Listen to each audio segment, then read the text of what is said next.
Good morning students, मैं Abhishek Kumar GS पारा medical college Hajipur से आप लोगों का स्वागत करता हूं। स्टूडेंट्स, हम लोग आज न्यू टॉपिक को लेकर आए हैं, न्यू सिस्टम को लेकर आए हैं, रेस्पिरेटरी सिस्टम को। तो आप लोग इस चैप्टर को अच्छे से समझेंगे, अच्छे से लर्न करेंगे और अगर वीडियो अच्छा लगे तो आप लोग लाइक और सब्सक्राइब ज़रूर करेंगे और ज़्यादा से ज़्यादा शेयर करेंगे। तो ठीक है, आज हम लोग देखते हैं हम लोगों का जो रेस्पिरेटरी सिस्टम का जो इंट्रोडक्शन है उसके बारे में देखते हैं कि रेस्पिरेटरी सिस्टम है क्या और ये क्या होता है इसमें। ठीक है, okay. The respiratory system is a set of organs that allow A person to breathe and exchange oxygen and carbon dioxide through the body. The act of breathing is called respiration. तो students, यहाँ पे बताया जा रहा है कि respiration that means श्वसन तंत्र। श्वसन तंत्र में क्या होता है, एक सिस्टम है। श्वसन तंत्र में एक सिस्टम जो आता है, जो भी ऑर्गन आता है वो क्या करता है कि इसमें जो होता क्या है कि एक्सचेंज होता है कार्बन डाइऑक्साइड ऑक्सीजन, यही काम होता है। एक्सचेंज होता है O2 CO2 CO2 O2, यही काम होता है इसमें। और होता कहाँ पे, ये लंग्स में होता है। तो जब हम लंग्स पढ़ेंगे तो अच्छे से पढ़ेंगे कि कैसे फिजियोलॉजी हो रहा है, रेस्पिरेशन का, श्वसन का जो क्रियाकी है वो कैसे हो रहा है। तो यहाँ पे बताया जा रहा है the respiratory system is a set of organs, एक समूह है अंगों का जो क्या करता है, person to breathe and exchange oxygen and carbon dioxide through the body. That means यह एक और अंगों का समूह है जो क्या करता है, एक व्यक्ति को अलाउ करता है किसके लिए, ब्रीथ, श्वास लेने के लिए, जिसमें कि क्या होता है exchange oxygen and carbon dioxide होता है। मानव का जो शरीर है उसमें क्या होता है, एक्सचेंज होता है कार्बन डाइऑक्साइड से ऑक्सीजन में, यही क्रिया होता है रेस्पिरेशन में। ठीक है, तो यही बताया जा रहा है। और क्या बताया जा रहा है, the act of breathing is called respiration. That means सांस लेने की जो क्रिया है उसको क्या बोलते हैं, श्वसन बोला जाता है। ठीक है, तो इसमें क्या आता है, सेट ऑफ ऑर्गन्स है, वो ऑर्गन्स क्या क्या है उसके बारे में भी जानेंगे। फिर आगे देखते हैं कि क्या बताया जा रहा है।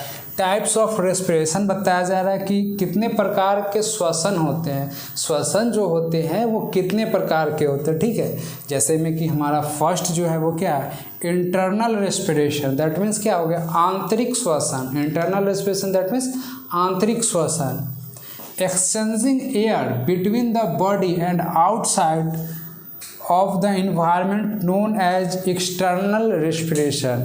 एक्सटर्नल दैट मीन्स बाहरी श्वसन में क्या होगा कि जैसे कोई भी व्यक्ति है तो क्या होगा कि हमारा जो बॉडी है, हम जो कोई व्यक्ति है तो क्या होगा कि क्या होगा, वायुमंडल से क्या होगा, इन्वायरमेंट से ऑक्सीजन या फिर जो भी गैस है, मिक्सेस ऑफ गैस है, उसको इनहेल करने का काम करेगा। ठीक है, तो वही बताया जा रहा है, exchanging air between the body and outside of the environment known as external respiration. That means बाहरी श्वसन में होता क्या है कि एक्सचेंज एयर होता है किसके किसके बीच में, आउटसाइड इन्वायरमेंट एंड बॉडी के बीच में एक्सचेंज होता है, एयर का, हवा का एक्सचेंज होता है। फिर देखते हैं कि इंटरनल रेस्पिरेशन क्या होता है।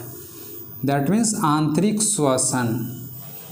इसमें क्या होता है, bringing O2 to the cell and removing CO2 is known as internal respiration.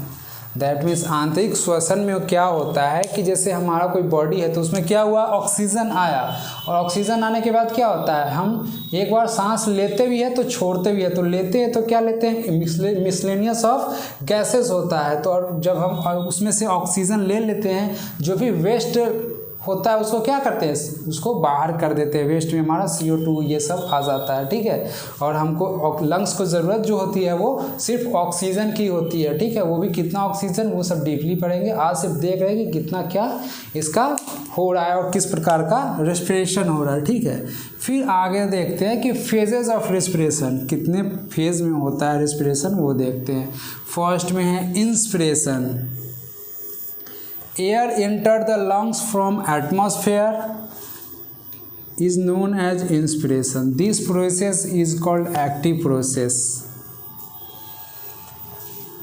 Bracket में एनर्जी लिखा है। तो इसमें क्या होता है कि ये जो हमारा एयर है वो क्या होता है, इंटर करता है लंग्स में। एटमॉस्फेयर से डायरेक्ट कहाँ जाता है, जो वे होता है इसमें जो सेट ऑफ ऑर्गन्स जो आता है उसमें डायरेक्ट जाता कहाँ है, लंग्स में जाता है। तो लंग्स में जाने के बाद क्या होता है कि इसमें जो internal phases of respiration inspiration में होता है उसमें क्या होता है कि लंग्स से एटमॉस्फेयर में ये हम लोगों का होता है, ठीक है। एयर इंटर करता है कहाँ, लंग्स में, लंग्स में इंटर करता है कहाँ से, एटमॉस्फेयर में। तो उस क्रिया को क्या बोलते हैं, इंस्पिरेशन, ठीक है। इस क्रिया को करने में क्या होता है कि एनर्जी लगता है, इस क्रिया को करने में हमको एनर्जी लगता है, जिसके लिए इसको एक्टिव फेज भी बोला जाता है। इस क्रिया को करने में हमको एनर्जी भी लगता है, इसलिए इसको एक्टिव फेज भी बोला जाता है। फिर आगे हम लोग देखते हैं expression.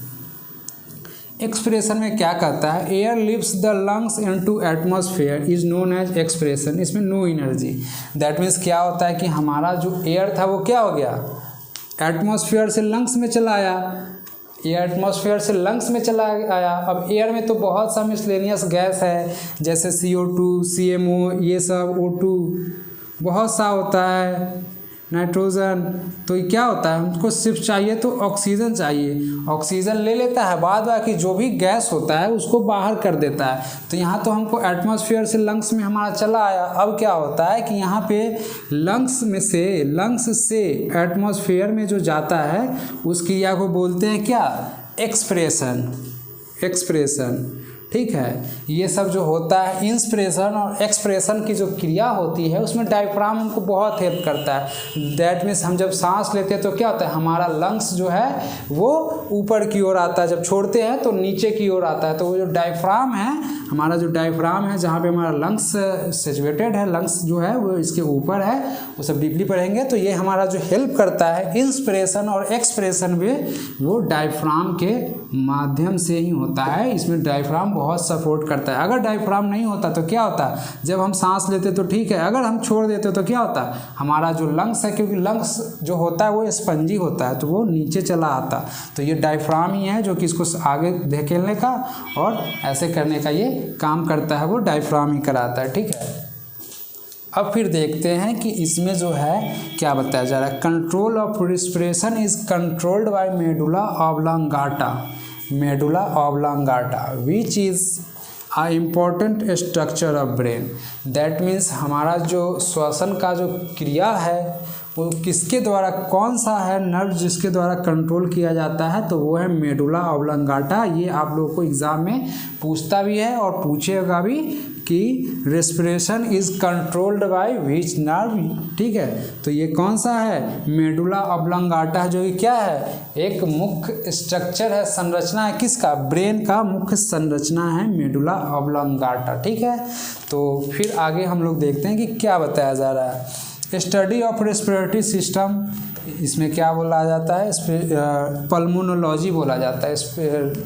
Study of respiratory system, इसको क्या बोला जाता है, पल्मोनोलॉजी बोला जाता है। सिस्टम की बात आ जाती है तो सिस्टम का मतलब होता है ऑल ऑर्गन, जो भी रेस्पिरेशन में जो क्रिया में जो भाग ले रही है वो सब एक सिस्टम, दैट मीन्स तंत्र हो जाता है। तो रेस्पिरेशन की क्रिया में जो भी ऑर्गन भाग ले रहा है उसको अगर ऐड कर दिया जाए तो उसको बोलता है रेस्पिरेटरी सिस्टम। तो इसमें जो ऑर्गन सब जो पार्टिसिपेट हो रहा है, जो भी भाग ले रहा है, वो कैसे हो रहा है वो भी देखते हैं। Important organ of respiratory system, मुख्य अंग है रेस्पिरेटरी सिस्टम का, वो कौन है, नोज़ है, फेरिंग्स है, लैरिंग्स है, ट्रैकिया है, ब्रोंकाई है, ब्रोंकियोलस है, लंग्स है और एल्वियोलाई है। ये जो हमारा हो गया एल्वियोलाई, ब्रोंकस, ब्रोंकाई, ट्रैकिया, ये सब जो हमारा हो जाता है, ये जो हमारा हो गया वो हो गया upper respiratory tract, nose, pharynx, larynx, ये हमारा अपर रेस्पिरेटरी। और ये जो हमारा हो गया ट्रैकिया, ब्रोंकाई, ब्रोंकियोलस, लंग्स और एल्वियोलाई, ये सब हमारा लोअर रेस्पिरेटरी ट्रैक है, जिसमें कि हमारा जो ब्रोंकियोलस है, एल्वियोलाई है, वो सब कहाँ मिलेगा, लंग्स में मिलेगा, ठीक है। तो इसमें जो रेस्पिरेटरी की जो सिस्टम जो होता है वो कहाँ से कहाँ होता है, जैसे ट्रैकिया टू लेकर ट्रैकिया टू एल्वियोलाई तक, क्योंकि क्या होता है ब्रोंकियोलिस और ये जो हमारा एल्वोलाई हो गया वो सब कहाँ मिलेगा, लंग्स के बीच में मिलेगा।